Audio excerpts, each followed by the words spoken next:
Le mariage est le projet de Dieu. Et Dieu veut l'homme et la femme, l'époux et l'épouse. Dans le cadre du mariage, le sexe prend une autre dimension.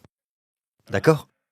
Une véritable vie sexuelle épanouie. Le diable vient et enlève le sexe du cadre du mariage. Et le diable souhaite que cela affecte l'homme, pas seulement dans son corps, mais aussi dans son esprit. Et alors il couche avec n'importe qui. Et il pense que ce n'est rien. Mais laissez-moi vous dire ceci. Si je prends un morceau de papier et que je le colle à un autre morceau de papier, et je le laisse pour 1 heure, ensuite je vous passe le papier et je vous dis d'essayer de séparer les 2 morceaux de papier de la façon la plus précise possible. Vous serez incapable de le faire. Certaines choses sur ce papier seront collées à l'autre papier et vice-versa, car ils sont devenus un. Dieu veut que l'homme et la femme soient un.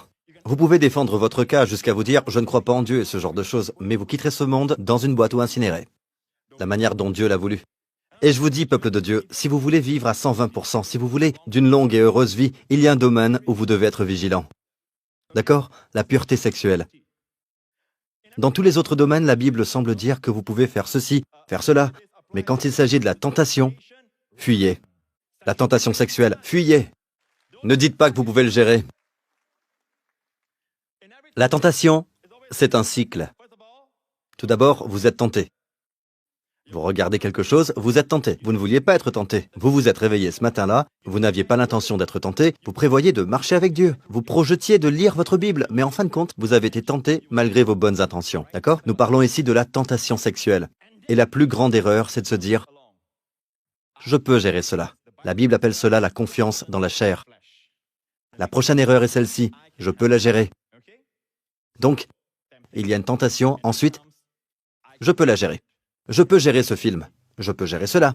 Je sais qu'il y a certaines scènes, mais je peux gérer ça. Je peux gérer. Elle m'a simplement demandé de la ramener chez elle. Je sais qu'elle est très belle, mais je peux gérer ça. Ça n'ira pas plus loin que ça. Oh là, la mini-jupe, oh là, je n'ai rien vu. Je vais simplement lui donner son sac, pas de problème. Je sais qu'elle est la femme d'un autre, mais elle veut qu'on parle. Alors on parle. Elle veut mon numéro, je le lui donne. Je peux gérer cela. Et tous ceux qui disent cela sont bien intentionnés. La plupart a de bonnes intentions. Ils ne projettent jamais de tomber dans l'adultère. Après l'avoir géré, vous dites « je peux le gérer ». La Bible appelle cela la confiance dans la chair. Cela mène à une tendance au péché. D'accord? Une tendance au péché. Vous tombez dans le péché. Puis quand vous tombez dans le péché, devinez quoi? Vous vous sentez coupable. Vous vous sentez coupable. 99,9% des personnes se sentent coupables. Sauf pour certains comme Hitler. Car vous avez une conscience. Vous ne pouvez jamais échapper à votre conscience. Maintenant, vous vous sentez coupable, et la psychiatrie, la psychologie, disent que si vous êtes coupable, vous ressentez la culpabilité perpétuelle, qu'elle soit une culpabilité réelle ou une fausse culpabilité. Vous vous sentez coupable. Vous êtes condamné à répéter ce comportement. Mais, en tout respect, les médecins n'ont aucune réponse. Seul Jésus a la réponse. Il n'y a donc maintenant aucune condamnation, et en faisant cela, il détruit la connexion. Vous êtes là? Car plus vous vous sentez coupable, et moins vous résisterez à la tentation. C'est un cercle vicieux. D'accord? Maintenant, certains parmi vous disent « Pasteur Prince, je pense que tout péché est péché. Je ne crois pas qu'il y a un péché qui soit plus grand qu'un autre. Non, le péché sexuel est plus grand. » Ah, Pasteur Prince, vous êtes en train de mesurer les péchés. Oui, je le fais, ne vous y trompez pas. Il y a des péchés qui sont moins graves, et il y a des péchés qui sont plus graves. Quand vous péchez contre votre corps, c'est différent des autres péchés. Voici la preuve dans les Écritures. Regardons 1 Corinthiens 6. Ne savez-vous pas que celui qui s'attache à la prostituée est un seul corps avec elle? Car est-il dit, les deux deviendront une seule chair. Mais celui qui s'attache au Seigneur est avec lui un seul esprit. Fuyez. Fuyez l'impudicité. En passant, les mots immoralité sexuelle ou impudicité, c'est porneia. Porneia, cela semble familier, n'est-ce pas? Porno, porneia. L'immoralité sexuelle inclut toute chose en dehors du mariage qui ne se fait pas entre un mari et sa femme. Point à la ligne. Fuyez. Détalez. Quelque autre péché qu'un homme commette, ce péché est hors du corps. Donc cela inclut la peur, le souci, le tracas, se plaindre, murmurer. Quelque autre péché qu'un homme commette, ce péché est hors du corps. Mais celui qui se livre à l'impudicité pêche contre son propre corps. Amis, vous savez, Dieu est en train de montrer qu'il y a diverses conséquences dépendant du péché commis. Savez-vous ce qui affecte votre corps et vous donne une maladie chronique et des problèmes? Je voudrais vous dire avant tout, Pasteur Prince n'est pas en train de dire et des milliers d'entre vous en sont témoins. Je n'ai pas dit que si quelqu'un est malade, il y a l'immoralité sexuelle. Non, je n'ai pas dit cela. Mais lorsque vous lisez l'Écriture, la Bible dit que si vous commettez l'immoralité sexuelle, vous êtes en train de pécher contre votre propre corps. Pas votre esprit, pas votre âme, votre corps. Corps, pour moi, veut dire où la maladie se manifeste-t-elle? Dans le corps. Vous voyez ça? Quelque autre péché qu'un homme commette, ce péché est hors du corps. Mais celui qui se livre à l'impudicité pêche contre son propre corps.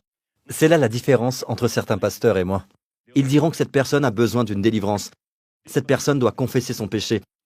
Je ne suis pas contre la confession des péchés, je vous l'ai dit auparavant. Je suis contre la confession afin d'être pardonné. Je crois en la confession parce que nous avons été pardonnés de nos péchés. C'est une déclaration. Regardez ceci. Lorsqu'il s'agit du péché, la réponse de Paul est toujours « Ne savez-vous pas que votre corps est… » Le mot « est au présent ou est-ce au passé composé? La manière dont les personnes enseignent ceci est… En passant, les chrétiens de Corinthe allaient au temple vers les prostituées.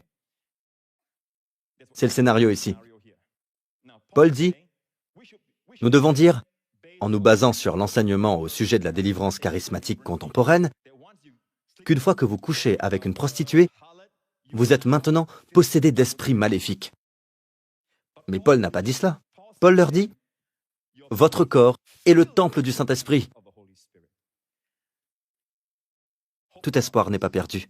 Si vous êtes sauvé, vous êtes sauvé. Sachez que le Saint-Esprit ne vous a pas quitté lorsque vous couchez avec n'importe qui. C'est pour cela qu'il peut être attristé. Parce qu'il a des visions de grandeur pour votre corps. Il a des visions de rayonnement pour votre corps. Il a des visions de resplendissement pour votre visage. Il a des visions, Dieu pétillant pour vous. Il a une vision de vous à 70 ou 80 ans. Les gens disent, mon Dieu, vous avez l'air d'avoir 50 ans. Vous avez l'air d'avoir 40 ans. Il a des visions de grandeur pour vous. Tout ce qui est moins que cela est péché, ne reflétant pas l'étendue de la gloire que Dieu vous réserve. Vous comprenez?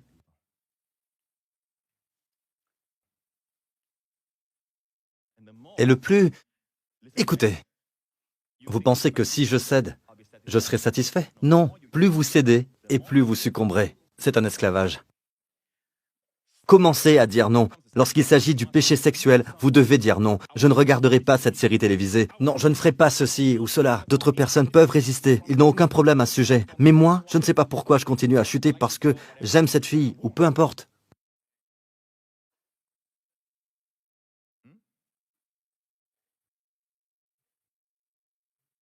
Loué soit Dieu. D'accord? N'est-ce pas merveilleux d'avoir toujours le Saint-Esprit en vous? Le mot « est au présent. Ne savez-vous pas que votre corps est le temple du Saint-Esprit qui est en vous, que vous avez reçu de Dieu, et que vous ne vous appartenez point à vous-même, car vous avez été racheté à un grand prix. Quel prix? Voyez-vous, Pasteur Prince, à présent je peux faire ce dont j'ai envie de mon corps. Pas si vous êtes chrétien, vous avez été racheté. Vous avez été racheté. Beaucoup de personnes vont au marché. Il y a beaucoup d'articles que les gens n'achètent pas. Personne ne veut les acheter, mais vous avez été racheté. Vous avez été racheté. Vous n'avez pas été racheté avec $1 million. $1 million n'est rien en comparaison au prix qu'il a payé pour vous. Avec la vision de gloire que Dieu a pour vous. Vous avez été racheté avec quelque chose que le monde entier ne pourrait égaler. Le sang précieux de Jésus-Christ. Donc, puisque vous avez été racheté à un grand prix, glorifiez donc Dieu. Où? Dans votre corps. Et dans votre esprit. Qui appartiennent à Dieu. Comment glorifier Dieu dans mon corps? Dieu dit, gardez-vous purs sexuellement, que quand les gens regarderont votre corps, ils verront ma gloire.